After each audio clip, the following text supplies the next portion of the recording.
Hey friends, I am JoAnn Johnson, your host, and this is The Tipping Point, another fantastic episode. Tonight is, I don't know, I don't want to say better than the rest, I'm not going to lie, but I'm really excited about this. Each week we keep bringing on, we bring on legislators, we bring on heads of corporations through South Carolina, heads of nonprofits all over the country, national entertainers. We brought you so many comedians so far, and band members, musical artists. It's been amazing. Tonight, we have Jose Sarduy. And you guys, if you haven't seen his stuff, I don't know what's the matter with you, because you need to see it. It's fantastic. Jose is a comedian from Cuba. He has lived here for quite a while. Well, I guess all his life. He'll tell us exactly how long, because I've totally just blown that. But you will get to know him. You'll see him. I know. I was like, no. I can see him behind the scenes. He's like, oh no, she blew it. She blew my bio. No, he's fantastic. He is an Air Force veteran, and he is a pilot and a comedian. He has all kinds of awards. We're going to talk about that. This is one accomplished guy. But before I bring him on, let me play a clip, because you know that I love to do that. Just for those, maybe if you've seen him, you want to see him again. But for those who have never seen him, watch this. My name is Jose, and nobody believes me. Story of my life. I used to live in Texas. I went to meet a woman's family. The dad opened the door. He was like, "You're Jose?" Woo, we thought you was going to be like a real Jose, you know? It's like, what did he think was coming to the door? Like some dude with maracas, like, "I'm here to date your daughter." Okay. I don't know what he thought. I thought maybe that was just the South, but I used to live in Philadelphia, a lot of different cultures up there. I met a Puerto Rican guy. He's like, "What's your name, man?" And I go, "My name's Jose." He's like, "No, papi. Your name no can be Jose." I'm like, "Yes, it is. I was born in Cuba." He's like, "You look like a policeman." I live in Southern California now. Worst part is, I'll go to some Cuban restaurant that's run by Mexicans, and they'll see me sitting by myself like, "I come back and explain the menu." And I'm like, and then I feel like I gotta be extra Cuban, like, "I got it. Arroz con pollo maduro, por favor." And they're like, "Oh, okay. The guy from immigration. The guy from immigration." And everybody scatters. That's how you know it's authentic. The chef is running out the back. "Oh no, they speak Spanish now."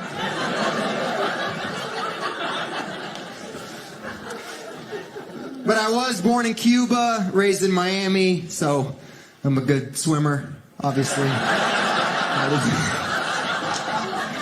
Did you know that was a stereotype? I didn't, until I went out for the high school swim team. The coach is like, "Sarduy, where's that from?" "I was born in Cuba." "We're gonna win state! We got a Cuban kid! You're a captain. Do you have cousins?" "Obviously." And listen, I don't know if all Cubans are good swimmers, but if there had been Cubans on the Titanic, everybody would have survived. And that would be a way better movie. That would be great. People run around, "Oh no, there's no lifeboats." Two Cuban guys, "We don't need no lifeboats. You take this piano, you put it in the water, you can put 16 people on that."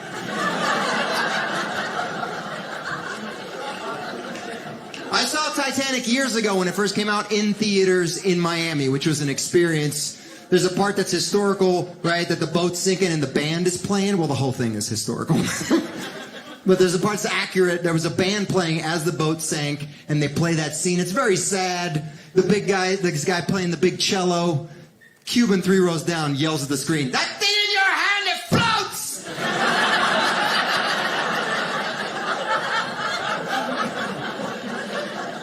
The guy with the little one, he's gonna die, you know. I'm not gonna make. I can't stand it. It's hilarious. I can't stand it. It's so good.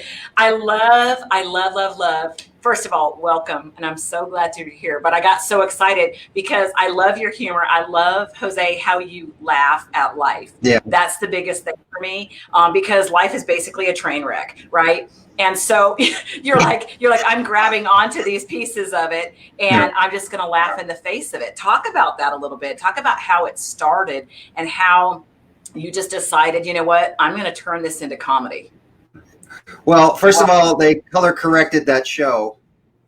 So for anyone that's tuning in, they're like, wow, he's so pale. This is the natural color of my skin. Your natural color. Okay. I've actually got lighting to try and make it less pale. And this is the best I could do. So people see that. So when you show up at the door, like you said, when you show up at the door and he's like, you're Jose, you're like, no, really, I am though. Yeah. I glow in the dark. But yeah, everybody sees that dry bar and they say, oh, yeah, you had a really nice tan. Like, no, they corrected for. Did they like, really? So bright. They had put makeup on me. They turned me down. They're like, you are so pale. They're not going to believe it. So really, well, go back to that bit though, because about the Titanic, what's up with her? Can we just lead off with saying there was totally enough room on the thing for on the door? Well, the big thing is as a Cuban person that has, seen people come over from Cuba making rafts out of, a 1951 Chevy truck. One guy did that, drove to Miami, right? I was watching the movie, like all of the rooms have bathtubs. Like those old time bathtubs with the legs. Yeah. That's a little canoe. Just plug up the sea, you could have saved the entire population of the Titanic if everybody got into those little canoes. I mean, it would have been tight and it's cold, but you would have survived. Yeah. Exactly. Well, let's go back to the beginning, because when we were in the green room, we were talking about, you really are an accomplished guy. And it's amazing to me. I mean, I know you're not going to want to have me do all this, but I'm going to do it anyway. I'm going to brag on you because you're not bragging on yourself, but you have all kinds of awards in comedy from all over the country, all kinds of competitions. What is the most recent one? I don't, I won the Rocky Mountain Laugh Off in 2011. I think that's the last contest that. But there's so many of them. There's so many. You probably even lose track. I mean, because there's Vegas, there's Texas, right? There's, all of these things that I was reading about. And in your spare time, so you're spending a week out of the month in Texas, right? That's right. Well, until the pandemic, and then I spent 6 months there. Yeah. Not a lot of stand-up gigs, but yeah, I normally do 6 days a month as a traditional reservist in the United States Air Force Reserves, and basically it's an active duty job, just just part time. So people are like, how do you have time for comedy? Like, well, how do I have time for the Air Force? Is what you should be asking. Right. Well, that's it. So now is being in the Air, because we're going to talk all about the comedy, but let's talk about the Air Force a little bit, because that's a sweet spot for me too. But, is that something that you thought when you were a little boy, you're like, you know what, I totally want to be a pilot. I want to be in the military, or how did that happen? Well, my family is very patriotic because we are Cuban. We were deported here because my dad was a political prisoner. So we're very thankful America took us in. And so I wanted to give back, but I also wanted to be an astronaut. So I don't know if you know, but that's very hard to do. So I'm assuming. You're assuming, yeah. No, they're letting anybody in now. But I wanted to be an astronaut, so I wanted to go to one of the academies and be a pilot, and then go into the astronaut program and all that. And along the way, there's a lot of metrics you got to meet, and I didn't meet them along the way. So I still got to be a pilot, but I didn't make it into the to be competitive into the astronaut corps. Well, but and I mean, it's interesting though, because you're still doing so many amazing things now with being an astronaut. Is that out for you now, or is there an option that maybe at some point you may be able to do it? I mean, probably not at this point. I'm in my 40s now. I try to take care of myself, but yeah, I'm a little older. Also, my pathway was through the shuttle program, so being like a shuttle pilot and all that. Now the people that go up to the International Space Station are like engineers and scientists, and although I have a degree in engineering, I barely got that degree. So when I got my diploma, I wept like a child, like an ugly cry, like the snot bubble. Yeah. Snot bubble. I was Yeah. like, hi. Yeah, the dean was required to excuse one of my grades. He's got a good attitude. So That was me when I went through grad school, because I got one of my masters is in an MBA. I am so not left-brained, and math is not my thing at all. I'm like you. I didn't have the snot bubble. Well, maybe I did. I don't know. But I seriously like cried, because I'm like, did I seriously just land an MBA? Because there's no way that I would have ever done such a thing. But isn't it interesting when you put your mind to something and you're like, you know what, I'm going to go after it, and you go out there and you slay it and you kill it and you do it, and then you look back and you're like, whoa. And then you go on to the next thing. Like, I think I'm going to be a pilot tomorrow. So, yeah. And then I think I'm going to go and do stand-up. Right. I mean, I get a kick out of you, seriously, because I love, love, love creative people. And I love to see the energy that they bring. And I know that your story is inspiring to other people. Just what I've read about you. And, you know, as I prepped for the show, I was like, cool beans, he's awesome. And I love to showcase that kind of talent on this show. Yeah. Well, I haven't really been slaying things. I kind of just grab it by the ankle and like, submit. Yeah. That's how I defeat things in life. Like, I'm going to be a pilot. Like, fine, you can fly cargo planes. Okay, all right. But do you fly commercially, or do you do private stuff too, right? I do fly some general aviation. I'm trying to pitch a show right now, and we'll have a clip at the end here that you have. But in general, no, just, I'm a commercial pilot. I have that rating. I've just never done it for money. That's always an option. You know what I'm saying? If something happens, I can. If comedy just doesn't work out tomorrow, you're like, okay, I'll just go fly for Delta or somebody, you know? So, I mean, you can do that. Sort of. I mean, I will, you have to plan it out as an adult, right? You gotta, if it doesn't look like it's going to work out in 6 months, then I will submit an application to Delta and then maybe get, it's like that. It's more like that. Meanwhile, we need to have Delta sponsor the show. So moving along. So let's go back to the comedy. So you started out in New York, right? With your comedy? How did that happen? I was stationed in New Jersey. And I got the bug. And so I started going, writing jokes and learning about the industry, and it was everything about it that's hard. I loved, because I love meritocracies, and stand-up comedies very much. Like, if you're funny, you get to work as a stand-up comic. That's a pretty good you may not be famous, but you will get hired unless you're a total jerk and you treat your hotel rooms like a band from the 80s, big metal hair band. So I like that. And I gave myself 6 months to be funny, and I did my first set up in New York City. I took the train up there, and I got one legitimate chuckle that first night, and I was like, that's it, I'm doing this. And then I ended up I kept getting up. I had some really good experiences early on. I got funny really quickly. I started getting hired very quickly, and it was mostly just repetition, and I had some innate ability at it. And then over the years, I've just tried to improve consistently. People that watch me and know me, to other comedians, I think it's insulting. You are so much better now. Like, that's a thing that people say. Yeah. And I like to take that in, because like, oh yeah. Well, I've been trying to keep getting better. Because they saw me years ago and they liked me. And so to see me now and then say, you've improved so much. They're not implying that you used to suck, although most people take it that way. I take it as, I saw you were great, and now you're great, even better now. And I'm like, great, that's the whole goal. And so I think the military is really helpful in that way, because, the military, people don't tell you suck, right? They tell you suck, and these are the reasons. That's right. Right. And then you go fix those reasons. You come back like, good job. You fixed those. But now you suck for these new things. Right. Yeah. And that's really an audience. Yeah. And in the Air Force, it's kind of like, you suck, and you suck really bad. And if you don't fix it, you've got KP. So get your shit together. I mean, your stuff together. I said the S word. I did. But no. The internet is going to destroy you. I had a military flashback. Jesus, forgive me. All right. But no, I remember standing there and I was in basic training, and I mean, my bangs are kind of hanging low. And I mean, they come by with a pair of scissors. They don't play. And so it just brought back a bad piece of me. Okay.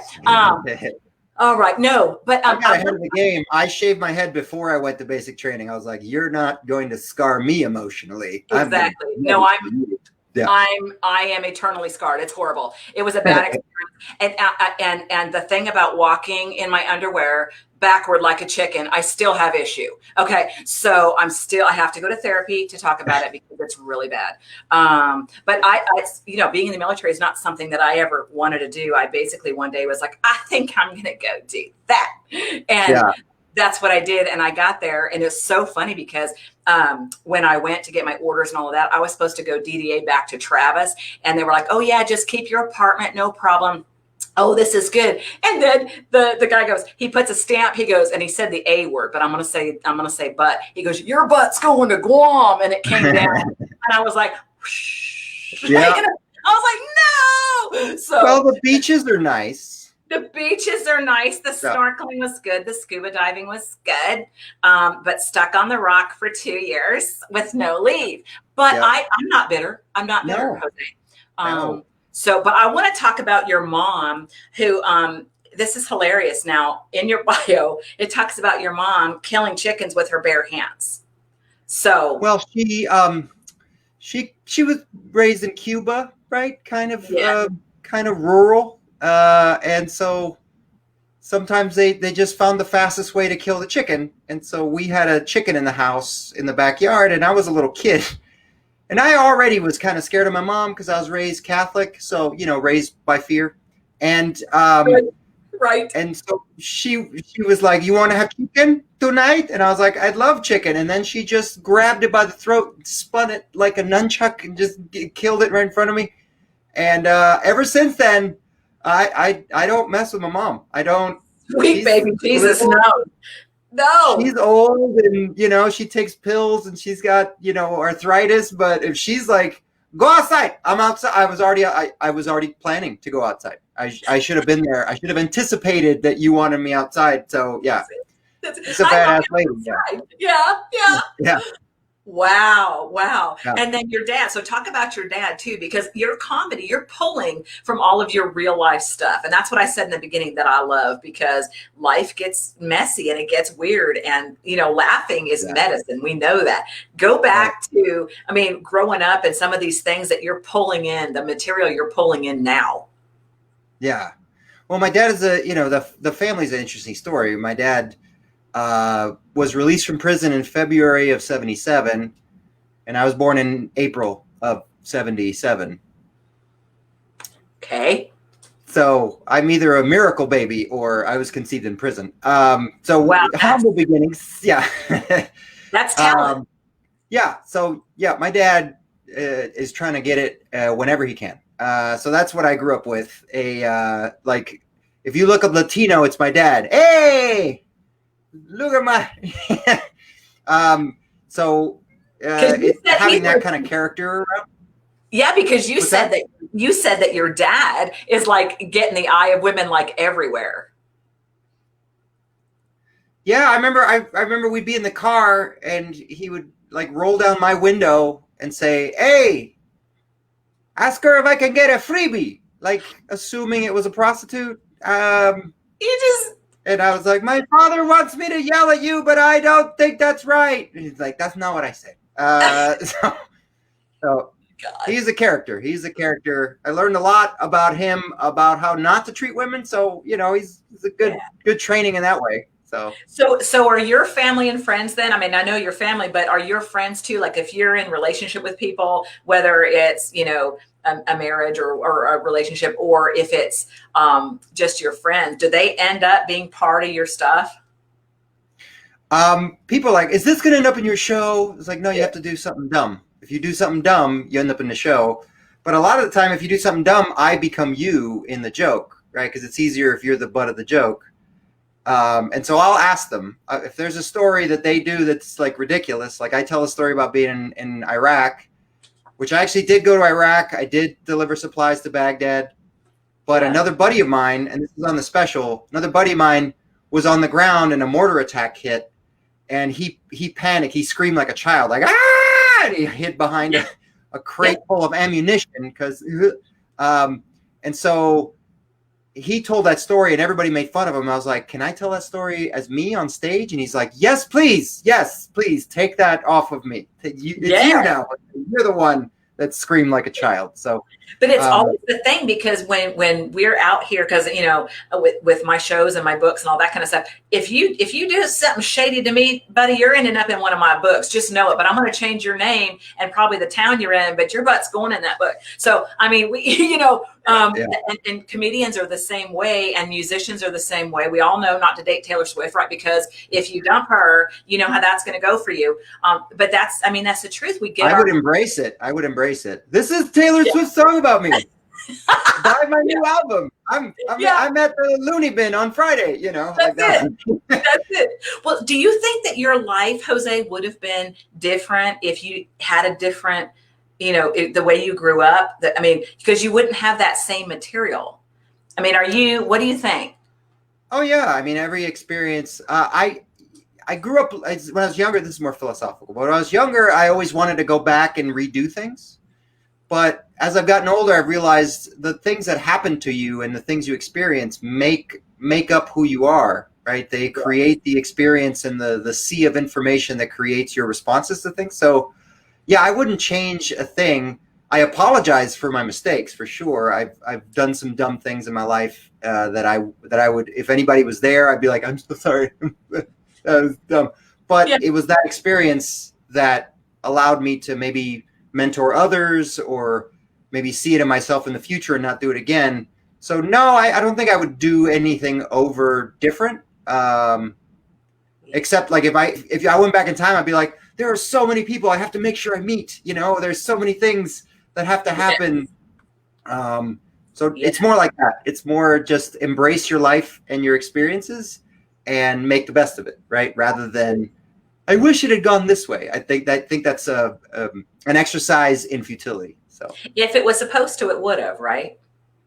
I think it happened the only way it could happen. So yeah. So what would you tell an aspiring comedian? Because everybody looks to comedians that are really out there making it like you, and they think, I want to do that. I want to do that. I want to be that. First of all, they think it's going to happen overnight. So we know that's not true. But what would your words of encouragement be to one of them? Right now? Yeah. Wait. Wait. Yeah. Maybe. Why wait? I'm going to start my comedy career in September of 2021. Yeah, that would be my advice right now. And then once everything, we have the vaccine and everything's a little more normal, just keep getting up on stage. That's really, there's no substitute for stage time. It's really where everything is done. You learn how to tell a joke and nobody laughs and just kind of, okay, and just keep going, right? You learn how to deal with people that yell out during the show. You learn how to build a joke, how to construct one. So it's like the emotional equivalent of getting kicked in the nuts. Yeah. You got to keep doing it every night, and then it numbs it up, and you're like, oh, here it comes again. Whoosh, all right, that didn't hurt as much. I just don't feel it anymore. Yeah. Right. Yeah. So it's that works in dating too. Just the more you get rejected, the less you're like, oh, that killed me, right? You're just like, okay, well, that lady just didn't feel the vibe for me. So all right, I'll maybe talk to her friend. So go back though for just 1 second about the getting heckled thing, because isn't that a huge fear that comedians have? How do you guys deal with that? A lot of people deal with it differently. George Carlin is one of my big influences, and George Carlin, we are so different in that respect because he got so angry at people talking during his show. He's basically like, you sit there and shut up. I will tell the jokes, laugh when they're funny. If you don't think they're funny, don't laugh. But otherwise, shut up. There's like clips of him just yelling at someone as they're leaving, getting kicked out all the way till they're out the door. And then when they're out the door, continuing to make fun of them just in case they can hear from the lobby. Yeah. I don't have that attitude. I just treat anyone that yells out during a show like a drunk family member. It's really what Charlie's just drunk again. Yeah. Yeah, I make fun of them in that kind of, and then when they show that they're not drunk, they're just kind of a jerk. Then I treat them like that family member nobody likes, Excellent. Because you still love your family, but you don't have to like all of them. Yeah. Right. Because, I mean, it'll throw you off. It's super rude if somebody's going to be in there heckling, though, for real, because you're working on all this material. It's running through your head. You know how it's supposed to go. And then somebody stops you. You're like, oh. So yeah, it's largely rhetorical. And most people, they interject and they don't have good timing. So they jump in at the exact wrong time. I did a show in Milwaukee years ago, and it was a comedy club underneath, in the same building, underneath a gentleman's club. So my career was going through the roof. That's how you know. That's how you know you made it, kids. When you do a show and you can hear oonce, oonce, oonce on top and the pole rotating. So really? Okay. Yeah. So I did a show, and obviously all of the security was at the gentleman's club because there was no security in this club. There was one lady who continued to talk through every act leading up to me, and nobody would kick her out. And I zinged her. She would yell stuff. I would zing her, and I think it was like 9 times. And then I looked around, and I was like, they're not going to kick this lady out. So I just incorporated her into the show. Yeah. So I preemptively grabbed any comment she would say. So I'm like, so I was born in Cuba. Is that okay with you, Susan? Like I would just That's awesome. Add her in to every joke. And she didn't have enough time to think of it because she kept getting drunker. And so that was an extreme case. I earned my money that night, right? That's some really good advice, though, Jose. That's really good advice because I know that's one thing that really scares new comedians because they know that's going to happen and how do they handle it. But building her into the show was brilliant, actually. It took all the power away and gave it back to you. Yeah. So as a stand-up comic, one of the things that makes it impressive to people is that you have to write a joke. You have to practice the joke, getting people to laugh. You have to refine it so that in a rhetorical sense, it's funny, but then you are also crowd control. You are also like a live studio audience wrangler. You kind of have all of these roles at the same time. Hey, somebody's got a birthday. They want you to mention them. Like, okay, I guess. Right. Oh, there's a bachelorette party. All right. Could you not let them in? So there's a lot of things you got to work with at the time that are not, hey, be funny. Right. That's when I was a kid and I first encountered stand-up. It was on television. It was one lady, a microphone stand, a microphone, and a stool. And she had an audience of a theater captivated. And I was like, what is this? There's no lights. There's no music. There's just one person talking. This is fantastic, right? And so the more I found out about it, I loved it. I never thought I would do it. And then because I wasn't funny. But then I got funny one day. I just figured it out. And then I tapped into it. And then I was super annoying for about the first 2 years.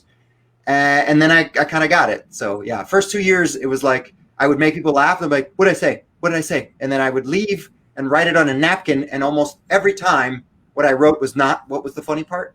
Yeah. Well, you're definitely funny now. You are definitely funny now. And before I let you go, I want to run that clip. So the new project that you've got, the new one that I'm pitching a new show. It's called Flying Funny. It's like comedians in cars getting coffee, but we replace the cars with airplanes and the coffee with screaming. All right. Fantastic. I'm going to play this on the way out. Then we're going to do a local lookout. Jose Sarduy, I thank you so much for being here. You are amazing. You are hilarious. Come on back anytime. Let's take a look at this clip. Thanks. Do you like airplanes?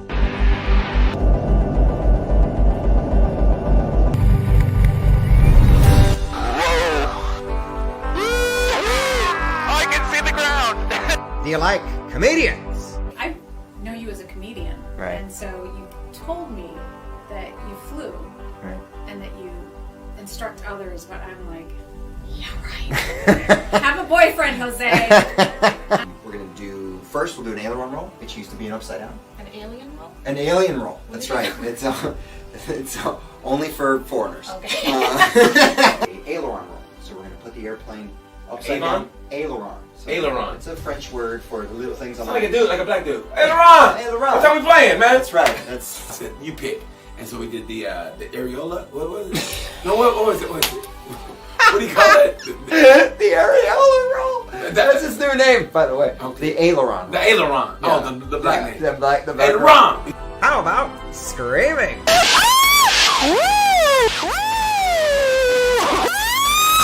Then you'll love Flying Funny with Jose Sarduy. Premieres February 14th. Fantastic. Okay, stay with me. Good. We're just going to do the local lookout real quick, and then we're going to go. I want everybody to please remember that the Duke, I'm going to put this up on the ticker, the Duke Energy Festival of Trees. So the BNI group, the Golden Corner group in Seneca, South Carolina, has made a tree, and it's gorgeous. It's tree number 2. And if you guys go to the bottom, the duke-energy.com/Festival of Trees, please vote for tree number 2 because the JoAnn Johnson Media Foundation will be the recipient if we win. And for those who are new to the show, don't realize what we do, the JoAnn Johnson Media Foundation is the umbrella for the television shows Good Mood, Good Food, The Tipping Point, Empower Your Body, Empower Your Mind, and we have an outreach where we help people to overcome adversity in their life, specifically women whose voices have been silenced. And we have a 52-week program where we're going to work on things like codependency and rediscovering your voice. We've got a year-end gala, monthly meetings with speakers. It's going to be amazing. So please vote for tree number 2. Also, we will be downtown Friday night. We're going to take this show on the road. We're going to do live, and it's going to be fun. Friday night in downtown Seneca, South Carolina at 6 o'clock. We will be interviewing the man with the plan, Santa Claus himself. How excited are we, Jose? Santa Claus. It's going to be awesome. And we are giving away a wreath, and I want to put a picture of this wreath up here. We are in partnership with McLean's Custom Silks. And let me put, this is gorgeous. I love that. I'm going to put her stuff up as well on the bottom so you can see this. But McLean's Custom Silk Floral Designs and Gifts out of Walhalla, South Carolina has generously given us that wreath. So they're in partnership with us, and we are going to give that away, but you have to be live. So go on the Tipping Points page, go on JoAnn Johnson Media, and go to the group, the Tipping Point /Upstate. Or /SC, you'll find it. You know what it is. Make sure that you like the post, that you share it, and you have to be present to win when we go talk to Santa Claus. But it's going to be so much fun. Jose Sarduy, it has been fantastic. I am so glad that you were here. You did an amazing job, and I thank you so much. Thank you. I love South Carolina. You have that tree on your flag. Is that right? Palmetto tree, yes. Yes. Well, I'm a Lord of the Rings fan, so that reminds me of Gondor. So I just thought, if you didn't know I was a nerd and a geek, I thought I'd throw it in there at the end. And I appreciate that. Again, more talent. It just keeps flowing, Jose. I mean, really. All right, everybody, we will see you guys Friday night when we go live. Everybody have a great couple of days. Bye-bye. Bye.